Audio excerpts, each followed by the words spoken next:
Okay, we're back to go over the multiple choice questions 4 to 7 from the 2019 Chapter 11 test. Question number 4. Suppose it is known that 25% of Caucasian adults possess a certain genetic trait. What is the probability that you would need to test fewer than 4 to find the first that possesses this genetic trait? So we see the key word, the first that possesses. That should clue you off to that it's quite possibly a geometric probability distribution. So let's use the acronym BITS to check to see if it meets the conditions for a geometric. So binary, yes. Success would be possesses the genetic trait, where failure would be fails to possess the genetic trait. If we randomly select the people, then whether or not they have the genetic trait, they should be independent of each other.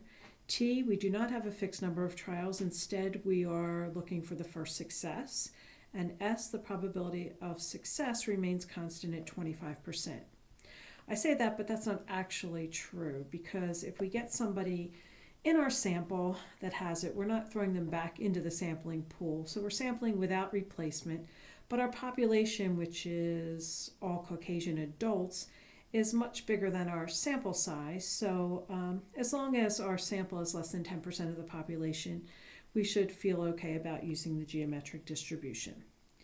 So if I let my random variable y be the number you need to test to find the first with this genetic trait, my random variable y follows a geometric distribution with probability of success of 0.25.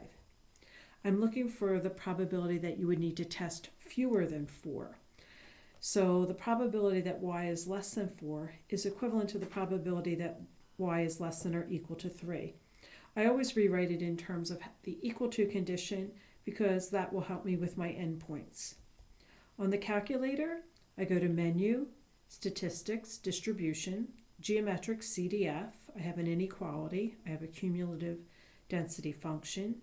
My probability of success is 0.25, and my lower bound is the 1 success up to and including 3 successes, and I get a value of 0.578.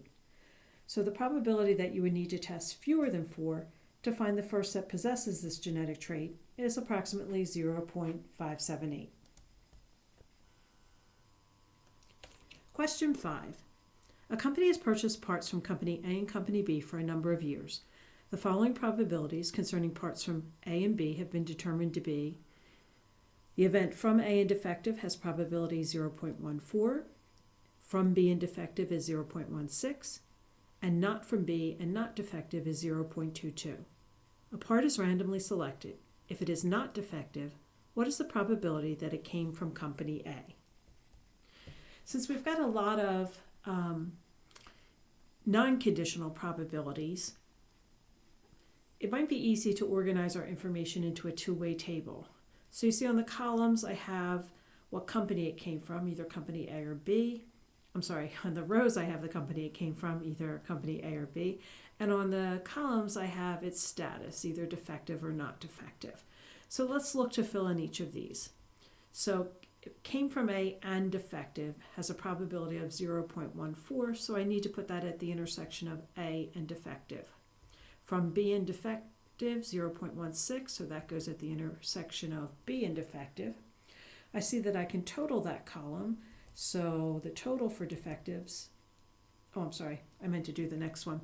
Not from B and not defective is 0.22, and now I'll go and total what I can total. So I've got 30% in the defective column, the 0.14 plus 0.16.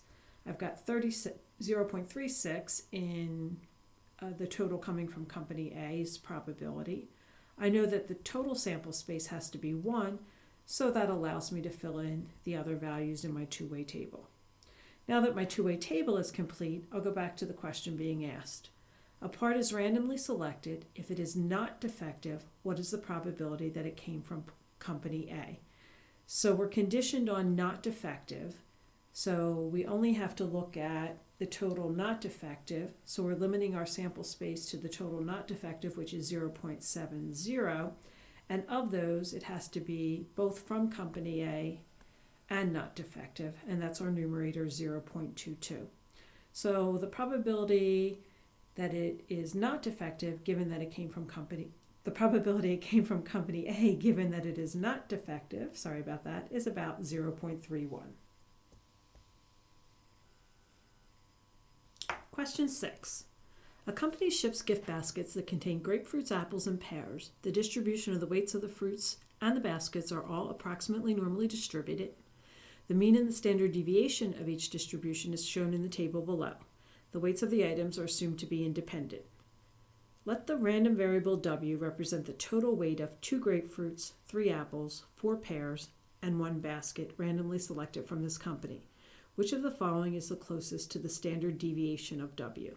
So we're looking to find the standard deviation of W. So we are given that the weights of the different fruits are independent. We know that means standard deviations do not add, but variances do if they're independent. So if we look at this part by part, the 2 grapefruits. So I know that for each grapefruit that I randomly pick, I have variability with each of the picks. So I've got the variance of the first grapefruit, let's call that G1, and I also have the variance of the second grapefruit, G2, so I have 2 of the variances of G. When I look at the next one, the 3 apples, again, I've got the variance of the first apple picked plus the variance of the second apple picked, let's call that A1, A2, and the variance of the third apple picked, so I have 3 times the variance of A. And following along that same logic, you see that I filled in for pears and the basket. And so since I want my units to be ounces, not square ounces, to get the standard deviation, I just take the square root of that. And my answer is the standard deviation of the random variable W is approximately 1.56 ounces. Again, a key thing to notice in this problem is that the multipliers of 2 and 3 and 4 are not constants. Each time you pick a new grapefruit or a new apple or a new pear, you introduce additional variability.